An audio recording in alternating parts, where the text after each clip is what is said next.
श्री शिवाय नमस्तुभ्यम दोस्तों, हर हर महादेव। स्वागत है आपका हमारे YouTube चैनल शिव और शक्ति में। जय श्री कृष्णा, राधे राधे। आप सभी का दिन शुभ और मंगलमय हो। आप सभी पर सूर्य भगवान की कृपा सदा सर्वदा बनी रहे। जिस तरह से सोमवार का दिन भगवान शिव को समर्पित होता है, उसी प्रकार से रविवार का दिन सूर्य देवता को समर्पित होता है। वैशाख महीने में पड़ने वाले रविवार का और भी ज्यादा महत्व शास्त्रों में बताया गया है।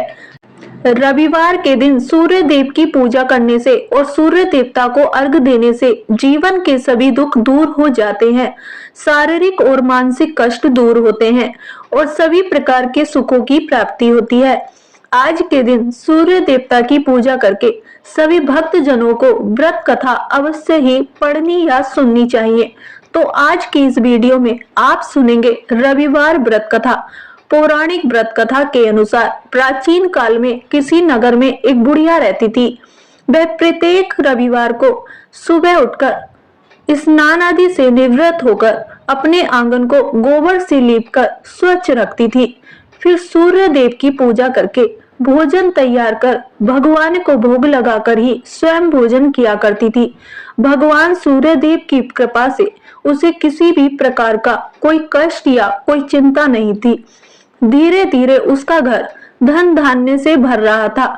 उस बुढ़िया को सुखी होते देखकर उसकी एक पड़ोसन उससे बुरी तरह जलने लगी। बुढ़िया ने कोई गाय तो पाल नहीं रखी थी, इसलिए रविवार के दिन घर लीपने के लिए वह अपनी पड़ोसन के आंगन में बंधी हुई गाय का गोबर लाया करती थी। पड़ोसन ने कुछ सोचकर एक दिन अपनी गाय को घर के अंदर बांध लिया। अगले दिन रविवार था और गोबर नहीं पाने के कारण उस दिन बुढ़िया ने सूर्य भगवान को भोग भी नहीं लगाया। जब भोग नहीं लगाया तो उस दिन उसने स्वयं भी भोजन नहीं किया। इस प्रकार सूर्यास्त होने पर भी वह बुढ़िया भूखी प्यासी ही सो गई। उसने इस तरह से निराहार व्रत रख लिया। रात में सूर्य भगवान ने उसे स्वप्न में दर्शन दिए और व्रत न करने और उन्हें भोग न लगाने का कारण पूछा। तब बुढ़िया ने बहुत ही विनीत स्वर में पड़ोसन के द्वारा घर के अंदर गाय बांधने और गोबर न मिल पाने की बातें कही। सूर्य भगवान ने अपनी भक्त की परेशानी का कारण जानकर उसके सब दुख दूर करते हुए कहा, हे माता, आज हम आपको एक ऐसी गाय देते हैं जो सभी इच्छाएं पूर्ण करती है, क्योंकि आप हमेशा रविवार को पूरा घर गाय के गोबर से लीपकर फिर भोजन बनाकर मुझे भोग लगाकर ही स्वयं भोजन करती हो। इससे मैं बहुत प्रसन्न हूँ। मेरा व्रत करने और कथा सुनने से निर्धन को धन और बांझ को पुत्र की प्राप्ति होती है। स्वप्न में उस बुढ़िया को ऐसा वरदान देकर भगवान सूर्य अंतर्ध्यान हो गए। प्रातः काल सूर्योदय से पहले उस बुढ़िया की आंख खुली तो वह अपने घर के आंगन में सुंदर गाय और उसके बछड़े को देखकर हैरान हो गई। गाय को आंगन में बांधकर जल्दी से चारा लाकर खिलाया। पड़ोसन ने उस बुढ़िया के आंगन में बंधी सुंदर गाय और बछड़े को देखा, तब तो वह उससे और अधिक जलने लगी। तभी गाय ने सोने का गोबर कर दिया। गोबर को देखते ही पड़ोसन की आंखें खुली की खुली रह गई। पड़ोसन ने उस बुढ़िया को आसपास न पाकर तुरंत उस सोने के गोबर को उठा लिया और अपने घर ले गई और अपनी गाय का साधारण गोबर वहां रख दिया। सोने के गोबर से पड़ोसन कुछ ही दिनों में धनवान हो गई। वह चुपके चुपके बुढ़िया के घर से गोबर ले आया करती और अपनी गाय का साधारण गोबर उसकी जगह पर रख दिया करती। बुढ़िया को इस बात की कोई खबर ही नहीं थी। गाय प्रतिदिन सूर्योदय से पहले सोने का गोबर किया करती थी और बुढ़िया के उठने से पहले ही वह चालाक पड़ोसन उस गोबर को उठाकर ले जाती थी। बहुत दिनों तक बुढ़िया को सोने के गोबर के बारे में कुछ भी पता नहीं चला। बुढ़िया पहले की तरह हर रविवार को सूर्य भगवान का व्रत करती रही और कथा सुनती रही, लेकिन सूर्य भगवान ने जब पड़ोसन की इस चालाकी को देखा, तब एक दिन उन्होंने बड़ी तेज की आंधी चलाई। आंधी का प्रकोप देखकर बुढ़िया ने गाय को घर के भीतर बांध लिया। सुबह उठकर बुढ़िया ने सोने का गोबर पड़ा हुआ देखा तो उसे बड़ा आश्चर्य हुआ। उस दिन के बाद बुढ़िया अपनी गाय को घर के भीतर बांधने लगी। सोने के गोबर से वह बुढ़िया कुछ ही दिनों में बहुत धनवान हो गई। उस बुढ़िया के धनवान होने से वह पड़ोसन बुरी तरह जलकर राख हो गई। जब उसे सोने के गोबर पाने का कोई रास्ता नहीं सूझा, तब वह राजा के दरबार में पहुंची। राजा को सारी बात बताई। राजा को जब बुढ़िया के पास सोने के गोबर देने वाली गाय के बारे में पता चला, तब उसने अपने सैनिक भेजकर बुढ़िया की गाय लाने का आदेश दिया। सैनिक उस बुढ़िया के घर पहुंचे। उस समय बुढ़िया सूर्य भगवान को भोग लगाकर स्वयं भोजन ग्रहण करने ही वाली थी कि राजा के सैनिकों ने गाय को खोला और अपने साथ महल की ओर ले चले। बुढ़िया ने सैनिकों से गाय को न ले जाने की बहुत प्रार्थना की, बहुत रोई चिल्लाई, लेकिन राजा के सैनिक नहीं माने। गाय के चले जाने से बुढ़िया को बहुत दुख हुआ। उस दिन मारे दुख के उसने कुछ भी नहीं खाया और सारी रात सूर्य भगवान से गाय को पुनः प्राप्त करने की प्रार्थना करने लगी। दूसरी ओर राजा को गाय को देखकर बहुत खुशी हुई, लेकिन अगले दिन जैसे ही सुबह राजा उठा, सारा महल गोबर से भरा हुआ देखकर घबरा गया। उसी रात सूर्य भगवान उसके सपने में आए और बोले, राजन, यह गाय उस बुढ़िया को लौटा देने से ही तुम्हारा भला होगा। रविवार के व्रत से प्रसन्न होकर ही उसे मैंने यह गाय भेंट स्वरूप दी है। सुबह होते ही राजा ने उस बुढ़िया को महल में बुलाकर बहुत से धन के साथ सम्मान सहित गाय लौटा दी और अपनी इस गलती के लिए क्षमा भी मांगी। इसके बाद राजा ने पड़ोसन को दंड दिया। इतना करने के बाद राजा के महल से गंदगी दूर हो गई और उसी दिन राज्य में राजा ने घोषणा कराई कि सभी स्त्री पुरुष रविवार का व्रत किया करें। रविवार को व्रत करने से सभी लोगों के घर धन धान्य से भर गए। चारों ओर खुशहाली छा गई। जिन्हें शारीरिक कष्ट था, उनके सभी शारीरिक कष्ट भी दूर हो गए। इस प्रकार समस्त नगर को सूर्य देव की कृपा प्राप्त हो गई। इसलिए हर रविवार के दिन जो भी भक्त सच्चे मन से सूर्य देवता की पूजा करके उपवास रखता है और इस कथा को पढ़ता है या दूसरों को सुनाता है, सूर्य देव की कृपा से उनके सभी कष्ट दूर हो जाते हैं। यदि व्रत न भी रख पाए तो भी सुबह सूर्य देव को अर्घ्य देकर सूर्य देव की पूजा करके इस कथा को अवश्य ही पढ़ना और सुनना चाहिए। सबसे अंत में प्रेम से जयकारा बोलना चाहिए। बोलिए सूर्य नारायण भगवान की जय। अब आइए श्रवण करते हैं सूर्य देव की दूसरी कथा, जिसे सुनने मात्र से घर में सुख समृद्धि का वास होता है और सभी मनोकामना की पूर्ति होती है। देवलोक के शिल्पकार विश्वकर्मा की एक पुत्री थी जिनका नाम था संज्ञा। वह दिन भर तपती धूप में खेला करती थी। सूर्य की तेज किरणों का जैसे उन पर कोई असर ही नहीं होता था। संज्ञा जब बड़ी हुई तो एक दिन विश्वकर्मा और उनकी पुत्री ने संज्ञा को बड़े मुग्ध भाव से सूर्य को निहारते हुए देखा। यह देख विश्वकर्मा बोले, देवी, ऐसा लगता है हमारी बेटी सूर्य पर मोहित हो गई है। देख रही हो कितने मुग्ध भाव से सूर्य की ओर देखे जा रही है। मुझे भी ऐसा ही लगता है स्वामी, विश्वकर्मा की पत्नी ने कहा। सूर्य के सौंदर्य के प्रति संज्ञा का आकर्षण उनकी आयु के साथ बढ़ता ही गया। एक दिन विश्वकर्मा ने संज्ञा को अपने साथ हाथी पर बैठाकर सैर को निकले। अपनी पुत्री को सूर्य की ओर निहारते देख उन्होंने पूछा, बेटी, अब तुम छोटी नहीं रही, सोचता हूँ जल्दी ही तुम्हारा विवाह कर दूं। बताओ किस देव को तुम चाहती हो? पिताजी, आकाश में सूर्य से बढ़कर कोई तेजस्वी नहीं है, संज्ञा ने उत्तर दिया। ठीक है, हम सूर्य के साथ ही तुम्हारा विवाह करा देते हैं, विश्वकर्मा बोले और अपनी पुत्री को लेकर सूर्य के पास पहुंचे।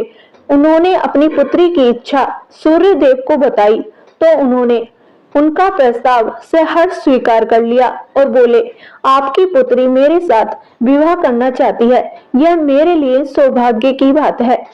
पर इनसे यह तो पूछ लीजिए कि क्या ये मेरा ताप सहन भी कर पाएगी। विश्वकर्मा संज्ञा को एक ओर ले गए और कहा, सूर्यदेव का उत्तर तुमने सुन लिया बेटी, अब बताओ सहन कर लोगी हर ऋतु में उनका ताप। हाँ पिताजी, संज्ञा ने बड़े विश्वास के साथ कहा। कुछ ही दिन बाद संज्ञा का विवाह सूर्यदेव के साथ हो गया।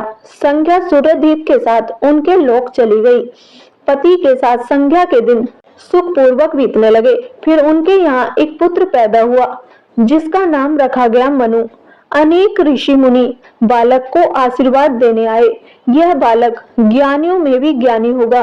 ऋषियों ने भविष्यवाणी की, आशीर्वाद सच निकला। जब वह कुछ बड़ा हुआ तो ऋषि मुनियों ने शिक्षा ग्रहण करने लगा। सूर्यदेव और संज्ञा को अपने बेटे पर गर्व था। वे बहुत ही प्रेम से अपने बेटे का लालन पोषण करते थे। अचानक एक बार ग्रीष्म ऋतु में सूर्य की किरणें बहुत ही प्रखर हो गईं। उनका तेज अपनी चरम सीमा पर जा पहुंचा। संज्ञा की चमड़ी झुलसने लगी। सूर्यदेव ने उन्हें अपने पास बुलाया तो वह अपनी आंखों पर हाथ रखकर उनके पास पहुंची। सूर्यदेव बोले, संज्ञा मेरी ओर देखो, तुमने अपनी आंखें क्यों ढक ली हैं? नेत्र खोलो और मेरी ओर देखो, मैं तुम्हारा पति हूँ। स्वामी, आपके ताप से मेरी आंखें खुल नहीं पा रही। संज्ञा ने कहा, इसका अर्थ तो यह हुआ कि तुम मुझे अपने से दूर कर रही हो। विवाह के पूर्व मैंने तुमसे पूछा भी था कि क्या मेरा ताप सहन कर पाओगी। तुम्हारी सहमति पाकर ही मैंने तुम्हारे साथ विवाह करना स्वीकार किया था, लेकिन अब तुम अपने वचन से मुकर रही हो। सूर्यदेव ने कुछ क्रोधित होते हुए कहा, स्वामी, इसमें मेरा कोई दोष नहीं। संज्ञा बोली, आपका ताप ही इतना प्रखर है। सूर्यदेव और भी कुपित हो उठे और बोले, सुनो संज्ञा, प्राणवान वस्तुओं को जीवित रखने वाला मैं ही हूँ, परंतु तुमने मेरी ओर से आंखें बंद कर ली, अतः तुम्हारे गर्भ से जो बालक उत्पन्न होगा वह यम होगा। यम अर्थात मृत्यु का देवता। संज्ञा वहां से भाग जाना चाहती थी, लेकिन बच्चों का मोह उन्हें विवश किए हुए था। संज्ञा की एक सहचरी थी, उसका नाम था छाया, जो हूबहू संज्ञा की ही प्रतिलिपि थी। संज्ञा ने इस विषय में छाया से मदद लेने का निश्चय किया। संज्ञा ने छाया को बुलाया और अपनी समस्या बताई। संज्ञा की बातें सुनकर छाया बोली, मुझे क्या करना होगा? संज्ञा ने कहा, तुम संज्ञा बनकर मेरे पति के पास जाओ और उनकी पत्नी और मेरे बच्चों की मां बनकर वहीं रहो। छाया ने कहा, उन्होंने मुझसे पूछताछ की तो मैं क्या कहूंगी? संज्ञा ने कहा, कह देना कि मैं संज्ञा हूँ, परंतु भेद मत खोलना। छाया ने कहा, यह सब मैं करूंगी, लेकिन मेरी एक शर्त है। सूर्यदेव कभी मुझ पर बिगड़े या साप देने लगे तो मैं सारा भेद खोल दूंगी। संज्ञा ने कहा, ठीक है छाया, अब जाओ और मेरे बच्चों को संभालो। तुमने मुझे बहुत ही कठिन काम सौंपा है। संज्ञा, फिर भी मैं भरसक प्रयत्न करूंगी, छाया बोली और वहां से चली गई। उसके जाने के बाद संज्ञा सोचने लगी, मैं मायके चली जाती हूँ। माँ और पिताजी मुझे देखकर प्रसन्न होंगे। मैं कुछ दिन वहां रहूंगी, परंतु पिताजी कहेंगे, स्त्री की शोभा पति के घर रहने में ही है। ऐसे ही विचारों में उलझी संज्ञा अपने मायके को चल पड़ी। रास्ते में उसके मस्तिष्क में उलझने टकराने लगी। वह सोचने लगी, पिताजी जब मुझे लौट जाने को कहेंगे तब मैं जंगल में चली जाऊंगी। कुछ समय बाद संज्ञा अपने मायके पहुंची। पिता ने उसका बड़ा सत्कार किया और बोले, आओ बेटी, सब कुशल मंगल तो है? नहीं पिताजी, आपने ठीक ही कहा था। ग्रीष्म ऋतु में मैं सूर्यदेव का ताप सहन न कर सकी। संज्ञा कुछ दिन वहां सुख से रही। एक दिन पिता ने उससे कहा, संज्ञा, तुम्हारे आने से मुझे बड़ा हर्ष हुआ है, परंतु विवाह हो जाने के बाद स्त्री को मायके में अधिक समय तक नहीं होना चाहिए। अब तुम अपने पति के घर जाओ, फिर कभी हमसे मिलने आना। तुम मुझे बहुत प्यारी हो, किंतु पति का घर ही स्त्री का घर होता है। यही मैंने सोचा था, संज्ञा मन ही मन बोली और एक रात चुपचाप पिता का घर छोड़कर जंगल में चली गई। वह सोचने लगी कि मैं सूर्य के सामने नहीं जा सकती, इसलिए घोड़ी बन जाती हूँ। उस रूप में मुझे कोई पहचान नहीं पाएगा। घोड़ी का रूप धारण कर संज्ञा तपस्या करने लगी। सूर्य के ताप की शक्ति को कम करने के लिए उधर छाया ने सूर्य के यहाँ जाकर संज्ञा का स्थान ले लिया था। सूर्यदेव ने उसे संज्ञा ही समझा। वे बोले, तुम लौट आई मेरे पास। संज्ञा, क्षमा कर दो स्वामी, मैंने अपनी दुर्बलता को जीत लिया है, छाया खेद भरे स्वर में बोली। सूर्यदेव ने कहा, संज्ञा, मैं तो कब का तुम्हें क्षमा कर चुका हूँ, अब घर की जिम्मेदारी संभालो, बच्चों का लालन पालन करो। छाया ने कक्ष में लेटे दोनों बच्चों पर निगाह डाली और घर की जिम्मेदारियां संभाल ली। छाया इस घर में सुखी थी। वह प्राय सोचा करती, बेचारी संज्ञा, कितना अच्छा घर त्यागना पड़ा उसे, क्या वह कभी नहीं लौटेगी। कुछ समय बीतने के बाद छाया को एक पुत्र हुआ। पुत्र पैदा होने के बाद वह कुछ चिंतित रहने लगी और मन ही मन विचार करने लगी कि मुझे यह नहीं भूलना चाहिए कि मैं संज्ञा की छाया ही हूँ। छाया ने एक पुत्र और पुत्री को जन्म दिया। अब छाया का व्यवहार बदलने लगा। वह अपने बच्चों से तो प्यार करती थी, लेकिन संज्ञा के बच्चों को ताड़ने और उनके साथ दुर्व्यवहार करने लगी। मनु ने तो विमाता के व्यवहार को नजरअंदाज कर दिया, लेकिन यम को छाया का व्यवहार खटकता रहा। माता छाया का यमुना बहन के साथ ऐसा व्यवहार करना उचित नहीं। वह अपने बच्चों के साथ तो कितना अच्छा व्यवहार करती है, परंतु हम भाई बहन से नफरत करती है। एक दिन तो हद ही हो गई। छाया ने यमुना के बाल पकड़े और उसे डंडे से पीटते हुए बोली कि तुम लोग मरते भी तो नहीं, मर जाओ तो मेरा पीछा छूटे।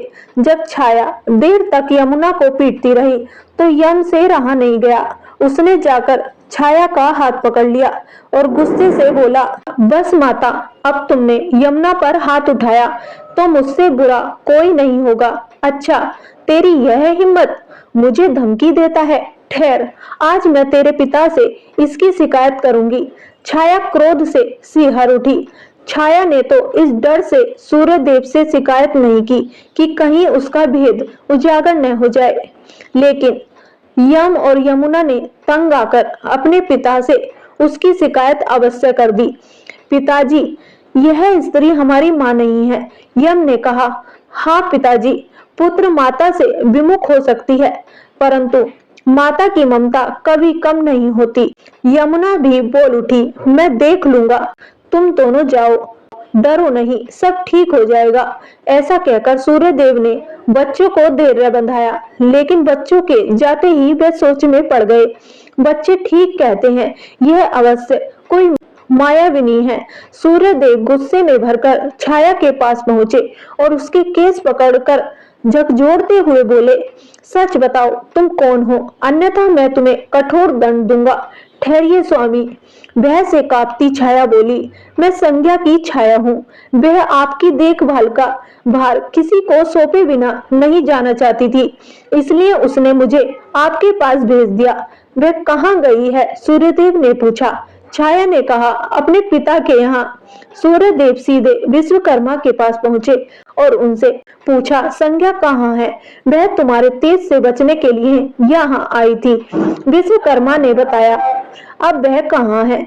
मैंने ध्यान करके पता किया है कि उसने घोड़ी का रूप ले लिया है। वह जंगल में घूमती रहती है और तुम्हारे तेज को घटाने के लिए तपस्या कर रही है। विश्वकर्मा ने बताया, तो आप मेरा तेज घटा दीजिए, फिर उसे खोजने के लिए चलते हैं। सूर्यदेव बोले। विश्वकर्मा ने सूर्यदेव के तेज का 8वां भाग छांट दिया, जिससे उनका तेज घट गया। फिर वे संज्ञा को खोजने निकले। उन्होंने राहगीरों से पूछताछ की कि तुमने इधर कोई घोड़ी देखी है? हाँ, एक विलक्षण घोड़ी को हमने नदी के पास विचरण करते देखा है, राहगीरों ने बताया। उसमें विलक्षण क्या बात है? वह घोड़ी मानवी भाषा में बोलती है, देव राहगीरों ने उत्तर दिया। तब तो वह अवश्य ही संज्ञा होगी, सूर्यदेव बोले। सूर्य घोड़ी के निकट पहुंचे और कहा, संज्ञा, मैं सूर्य हूँ, तुम्हारा पति। अब तुम यह घोड़ी का रूप त्याग दो। जब तक मेरी मनोकामना पूरी नहीं होगी, मैं यह रूप नहीं त्यागूंगी। घोड़ी बनी संज्ञा ने उत्तर दिया, तुम्हारी मनोकामना तो पूरी भी हो गई, सूर्य ने कहा। सूर्यदेव ठीक कहते हैं बेटी, विश्वकर्मा बोले। मैंने इनके तेज का 8वां भाग कम कर दिया है। पिता से आश्वासन पाकर संज्ञा ने अपना घोड़ी वाला रूप त्याग दिया और अपने स्वाभाविक रूप में आ गई। वह हर्ष और विभोर से अपने पिता से लिपट गई और फूट फूट कर रोने लगी।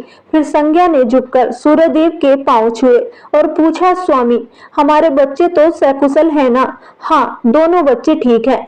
मनु यम और यमुना को अब फिर से मां मिल जाएगी, सूर्यदेव ने मुस्कुराकर कहा। मैं अब कभी भी अपना घर त्याग कर नहीं जाऊंगी, संज्ञा बोली। आप छाया को क्षमा कर देना और अपने साथ ही रखना। दोनों का मिलन देखकर विश्वकर्मा ने भी अपना आशीर्वाद प्रदान किया। जाओ और सदा सुख शांति से रहो। सूर्यदेव और संज्ञा सूर्यलोक को पहुंचे और छाया और बच्चों के साथ आनंद पूर्वक रहने लगे। बोलिए सूर्य नारायण भगवान की जय।